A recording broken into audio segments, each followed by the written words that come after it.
열두 제자를 부르시다 라는 제목으로 오늘 말씀을 나누겠습니다. 네, 오늘 이제 예수님께서 이제 수많은 사역을 감당하십니다. 예수님은 특별히 가르치는 사역, 치유하시는 사역, 또한 하나님께서 정말로 예수님께서 나아가는 곳곳마다 수많은 사역들을 잘 감당을 하셨어요. 근데 그 중에서도 정말 집중하시고 집중하셨던 건 가르치는 거예요. 가르치는 거. 그렇게 가르치셨습니다. 정말로 어떤 걸 준비하시는 것처럼 느껴질 정도로 특별히 제자들을 부르셔서 제자들을 가르치는 모습을 이제 보게 되지요. 저도 이 예수님의 사역들을 이제 보면서 이렇게 병을 치유하셨구나. 정말 이렇게 병치유의 역사들이 많으셨구나. 말씀을 선포하시고 또한 가르치셨구나. 이렇게 이제 늘 이제 생각하면서 이제 예수님의 사역은 이런 모습인가 보다 이렇게 생각했어요. 근데 이제 시간이 지나면서 성경을 읽으면 읽을수록 예수님께서는 12제자를 세우는 거에 그렇게 집중을 하십니다.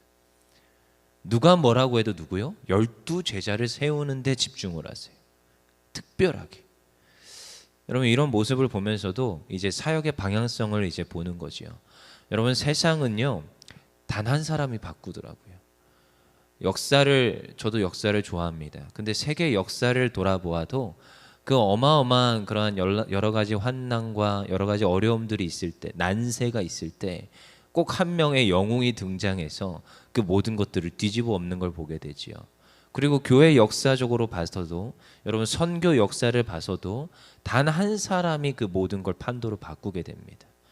여러분 그렇지요. 우리 시대적으로도 그렇습니다. 대통령이 누가 세워지느냐, 또한 어떤 사람이 세워지냐에 따라서 공동체가 급변하는 걸 보게 되죠. 여러분 교회가 그렇습니다. 교회도 특별히 사람이 세워질 때에 그 한 사람으로 말미암아서 소그룹이 바뀌게 되고요. 교회가 바뀌게 되고요. 어마어마한 영향력이 있지요. 근데 예수님께서도 사역을 하실 때 누구에게 집중하시느냐?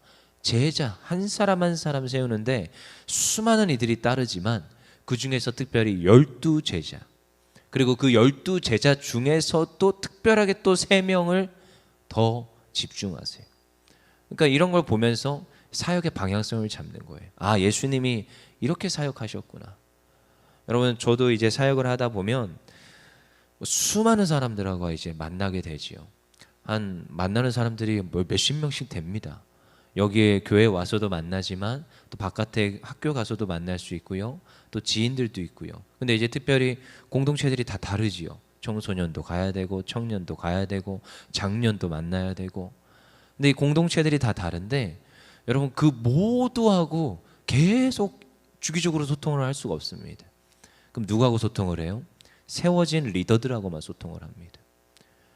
그래서 세워진 리더하고 함께 기도하며 우리가 어떻게 이 모든 사역을 감당할까라고 고민을 하죠. 특별히 청소년 보면 교사들, 부장 권사님 함께 의논하고 함께 기도하고 새해 이제 연도가 다가오면 다가올수록 어떻게 하자.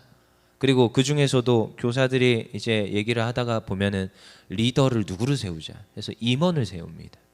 그러면은 저는 청소년 모두하고 소통하는 게 아니라 누구하고만 소통해요? 임원하고 소통을 합니다. 물론 이제 따로 연락을 하고 장교자들은 또 제가 만나보곤 하지만 그거 말고 수많은 사역들을 할 때는 임원하고 소통을 해서 임원과 함께 기도하며 임원들이 그 다른 친구들을 끌고 갈 수 있도록 도와줘요. 교사들도 비슷합니다. 교사들도 그 소그룹 안에서 특별히 세워진 리더들에게 함께 공유하며 함께 이야기하며 야 우리 한번 모여보자 하면 그 친구가 연락을 싹 돌려서 아이들을 모으게 합니다. 그러니까 이게 지금 우리 사역의 방향성들이지요. 무엇을 해도 어떻게 해도 제자들을 세워야 되고 대표를 세워야 되고 그들로 인하여서 사역들을 펼쳐나가게 되죠. 근데 예수님이 그렇게 하셨다라는 거예요. 예수님이 전도하시고 가르치시고 치유하시며 수많은 사역들을 잘 감당하셨는데 그러다 보니까 누가 와요? 막 무리가 모여오지요. 어제도 봤지요. 2장에 보니까 어떤 소문이 돌아요? 예수님께서 집에 있다라는 소문이 돌아요. 그러니까 지금 대단한 소문이 아니고 예수님이 집에 있다라는 소문인 거예요. 그러니까 그 집 근처로 사람들이 우르르르르 모이잖아요. 얼마나 많은 무리가 따릅니까? 예수님이 가는 곳곳마다 사람들이 따라요.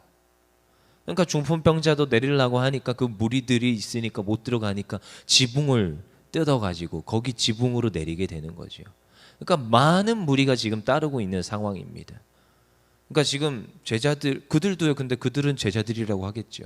그렇지만 예수님께서 인정한 제자들이 있다라는 거예요. 특별히 부르셔서 택하셔서 부른 제자들이 있어요. 13절 보겠습니다. 13절 시작. 또 산에 오르사 자기가 원하는 자들을 부르시니 나아온지라. 누가요? 누가 원하셨어요? 예수님이 원하셨어요. 예수님이 원하셨어요. 그리고 부르셨습니다. 특별히 누구누구를 불렀다. 물론 이제 다른 이제 마태나 누가에 보면은 특별히 제자들을 한 명 한 명씩 부르는 내용들이 있지요. 어디에 가서 부르고 또 시간이 좀 지나서 누굴 부르고. 근데 마가복음에서는 왜 이렇게 뭉뚱그려서, 여러분 그래서 마가복음이 굉장히 조금 이렇게 투박합니다. 그리고 내용도 제일 짧지요. 사복음서 중에서. 그러니까 저는 이제 수많은 이제 신학적 가설들이 있는데 전 마가복음 우선서를 따릅니다. 근데 잘 보시면 마가복음이 굉장히 투박해요. 자료가 많이 수집되지 않았고 빨리 썼어요. 그래서 굉장히 이렇게 뭐 내용을 디테일하게 기록하지 않고 좀 이렇게 축약한 듯한 느낌이 들 때가 있습니다. 근데 마태복음에 가거나 누가복음에 가고 요한복음에 가면은 요한복음은 더 많이 뭔가 더 풍성하고요. 그래서 솔직히 사복음서에서 제일 읽기 쉬운 게 요한복음입니다. 왜냐하면 신학적 견해들과 굉장히 정리가 잘 돼 있어요. 근데 마태나 누가도 좀 읽기가 괜찮고, 그렇지만 좀 투박한 건 마가복음이에요. 근데 뭐라고요? 부르셨어요. 누가 원하셨어요? 주님이 부르셨어요. 그 뭐 여러 가지 스토리는 이제 다른 사복음서를 읽어보시면 됩니다. 근데요, 예수님께서 12명을 부르셨다라는 거예요. 그래서 14절에 이에 12를 세우셨으니 이는 자기와 함께 있게 하시고 또 보내사 전도도 하게 하시며 가르치고 전하고 치유하게 하시는 일들을 지금 이 제자들로 하여금 하게끔 하신다는 거예요. 여러분, 한 명의 제자가 세워지는 게 호락호락하지 않습니다. 제가 아는 다니는 교회가 아니고요. 다녔던 교회도 아닙니다. 근데 아는 교회에서는 제자 훈련 뭐 이렇게 제자를 세우는 거에 대해서 싫어합니다. 그래서 왜 싫어하지? 거기에 이제 친구가 사역을 해요. 물어보는 거예요. 왜 싫어해? 이러니까 성도들을 가르치면 안 된다는 거예요. 말씀으로 훈련해서는 안 된다는 거예요. 그러면 머리만 커져가지고 순종하지 않는다는 거예요. 정말 이렇게 전혀 가감 없이 말을 해줘요. 왜냐하면 거기 다니는 친구니까요. 근데 제가 그런 모습을 보면서도 여러분, 우리는 잘 생각해야 됩니다. 우리가 정말로 누구 앞에서 제자된 삶을 살아낼 것인가. 근데 그 제자된 삶을 살아내는 게 쉽지가 않습니다. 여러분, 왕도는 없습니다. 지름길도 없습니다.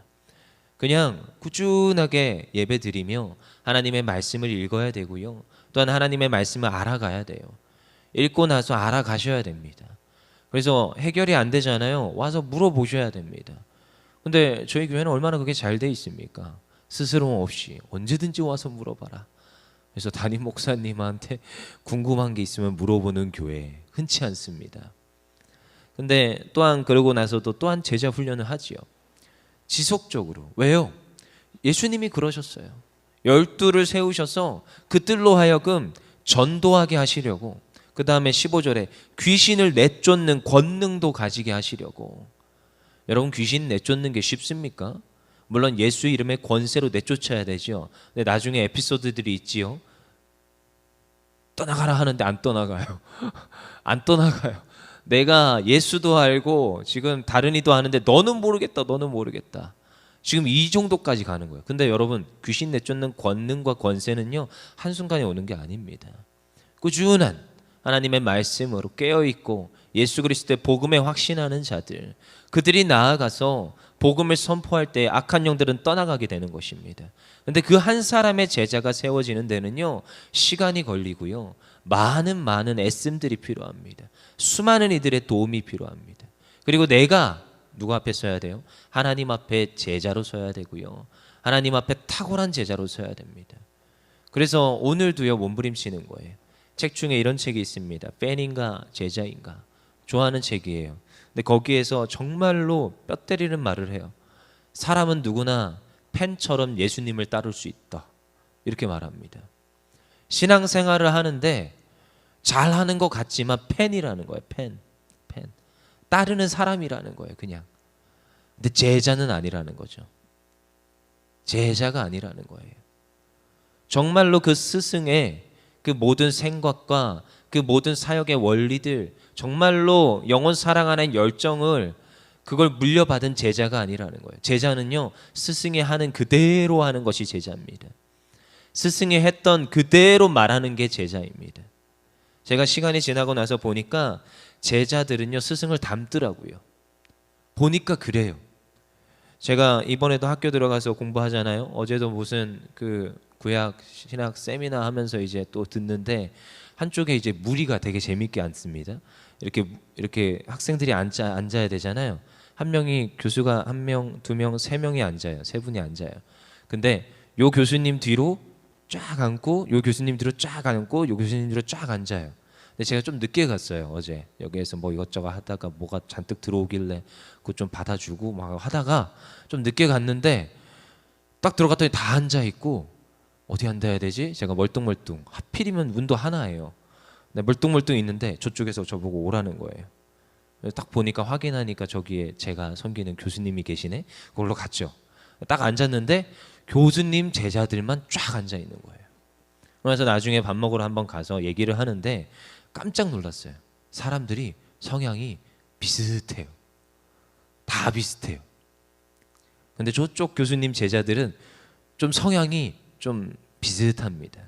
저희 교수님 쪽은 차분하고 조용하고 지적이고 저쪽은 좀 왈가불가하고 좀 이렇게 세게 말하시는 분들이 모여 있어요. 극단적으로 제가 설명해 드리는 겁니다. 꼭 그렇지만은 않지만. 근데 이제 제가 보니까 그렇더라고요.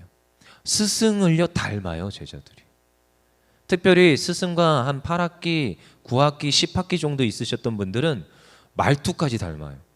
특이한 그 말투가 있습니다. 오케이, 뭐 이런 거, 이상한 거. 그거 왜 하지? 나는 속으로 따라 했었거든요. 저도 나중에 한 10학기쯤 되면 그러지 않을까라는 이제 착각이 들 정도로. 스승을 누가 닮아요?